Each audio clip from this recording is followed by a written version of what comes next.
David. Listen, ordinarily we don't like to comment on the case, but I have an obligation to respond to something that Attorney General Garland wrote.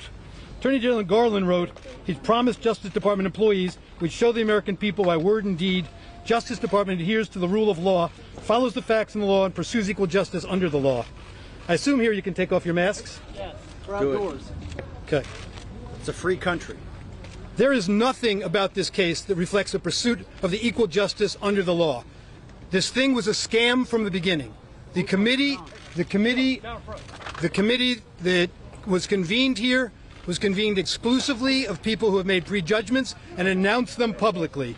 The chair of the committee sued President Trump personally, and before he was even appointed to his position, determined and put in writing that President Trump was responsible for the events of January 6th. This is not an investigative committee. There's nothing for him to investigate when he's made a prejudgment. We have other members of the committee who announce their prejudgments well in advance. It's not equal justice under the law, Mr. Garland, to charge a matter like this criminally. The holder of the privilege in this case, executive privilege, invoked the privilege. Mr. Bannon is a layperson. When the privilege has been invoked by the purported holder of privilege, he has no choice but to withhold the documents. You can't put the genie back in the bottle.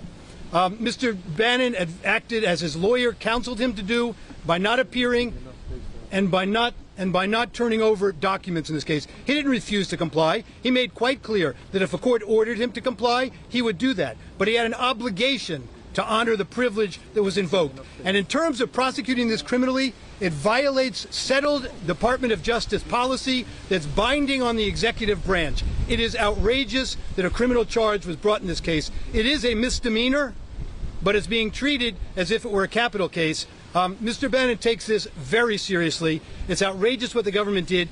The principles of equal justice under law that Mr. Attorney General Garland speaks about are vitally important to all of us. And we all lose as Americans when they're selectively used and when we violate that principle. You see these signs right here and the guys over here saying insurrection and all that? That's what this country's about. It's freedom of speech. They got their opinions. We have our opinions. Okay? Hang on. They have their opinions. I'm telling you right now, this is going to be the misdemeanor from hell for Merrick Garland, Nancy Pelosi, and Joe Biden. Joe Biden ordered Merrick Garland to prosecute me from the White House lawn when he got off Marine One. And we're going to go on the offense. We're tired of playing defense. We're going to go on the offense on this and stand by. By the way, you should understand Nancy Pelosi is taking on Donald Trump and Steve Bannon. She ought to ask Hillary Clinton how that turned out from them, okay? We're going on the offense. Stand by. Jail time for not providing these documents during this case. You should be outraged if he ever faced that possibility as an American. There is nothing criminal about any conduct that occurred in this case, and when we respond to Merrick Garland, we say apply the law equally.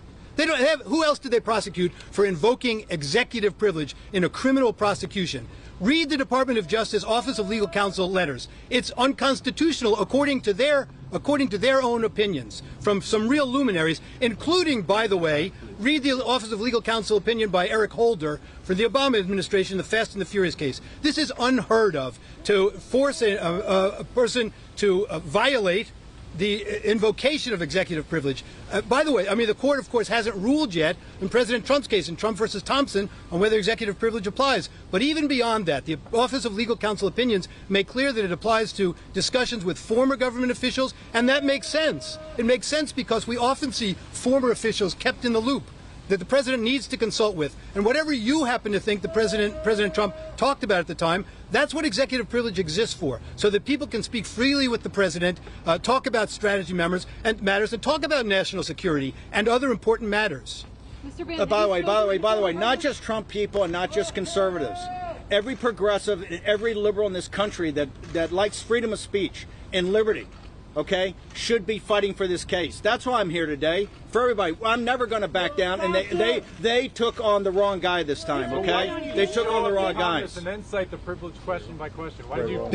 Because he was instructed by his attorney not to show up in Congress. A layperson has to follow his attorney's advice, in my view, at least. When he's faced with a subpoena, he doesn't know anything about legal process. Otherwise, he relies on a lawyer, and the lawyer gave the advice. And I must say, relies on the Office of Legal Counsel opinions, which very clearly say that he need not So show did he up. get bad advice or what? I mean, No, I don't the think president asserted executive privilege. there's no other choice. Once the privilege is invoked, what would the choice be? Show up and testify. And by the way, they asked to have members, if you were to testify, to have those people invoking the privilege, a representative of the person invoking the privilege, present, just to be able to monitor it and make an objection if a privileged matter came up. They refused to allow that. By the way, if the administrative state wants to take me on, bring it. Because we're here to fight this, and we're going to go on offense. And you stand by. You see how we're going to go on offense, okay? Nancy Pelosi, Merrick Garland, Joe Biden, the whole, all of them. What he means okay? is, what he means by offense is we're going to challenge this